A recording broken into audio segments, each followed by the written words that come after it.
Hello বন্ধুরা, good morning. কেমন আছো? দেখো সকাল সকাল আমি কি নিয়ে বসেছি। কালকে তোমাদের লাউয়ের ভিডিও দিয়েছিলাম না, সেই লাউ নিয়ে বসেছি।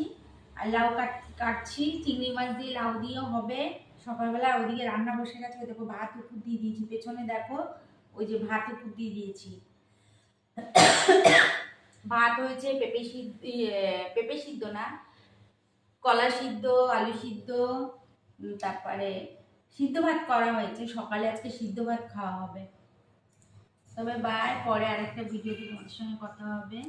দেখো এই যে মাছ ফ্রিজ থেকে বার করে এই যে কুটোটার মধ্যে রেখেছিলাম, ফ্রিজ থেকে বার করে জলে দিয়ে দিয়েছি। আর এই যে মাছের ডিম এই যে বার করে রেখেছি,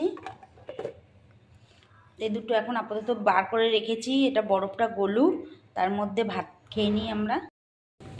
কাঁচকলা সিদ্ধ, আলু সিদ্ধ, আর এই যে পটল সিদ্ধ। আমার পটল সিদ্ধ খেতে ইচ্ছা করছে, তাই পটল সিদ্ধ। লঙ্কা কেটে নিয়েছি। দেখো বন্ধুরা, গরমে খাবার আলু সিদ্ধ, ভাত আর ওই পটল সিদ্ধ। গরমে, এত গরমের খাবার এটা, বুঝছো? তবে রাখলাম, তবে সকালে খাবারটা খেয়ে নিই। লাউটা ভাপাতে বসে দিয়েছি। আজকে একটু নতুন পদ্ধতিতে লাউ চিংড়িটা করব। ওর জন্য সবাই তো একই রকম রান্না করে, আমি একটু অন্যরকম রান্না করার চেষ্টা করছি। যতটা ভাপাচ্ছি, এই মশলাটা আমি করে নিচ্ছি। দেখো একটু জিরে দিয়েছি, একটু লঙ্কা দিয়েছি। লাউটা এই যেরকম সিদ্ধ হয়েছে এরকম এই নামিয়ে নিয়েছি। হলুদ দিয়ে দিয়েছি, একটু হলুদ দিয়ে সিদ্ধ। এবার নামিয়ে নেব। তেজপাতা আর এই যে জিরে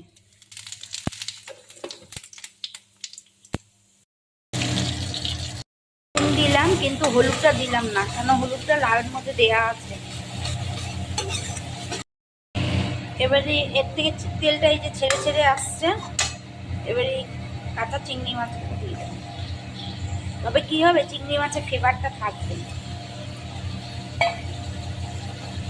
এবার একটু কষাবো। দিইনি, দেখো কি সুন্দর একটা কালার এসছে না? দেখো হলুদ দিইনি কিন্তু। এই চিংড়ি মাছটাকে ভালো করে কষাবো। এরকম হয়ে গেছে।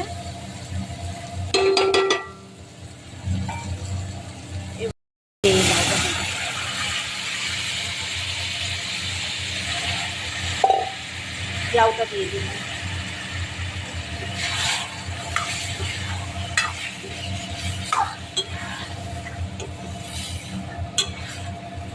লাউটা হলেই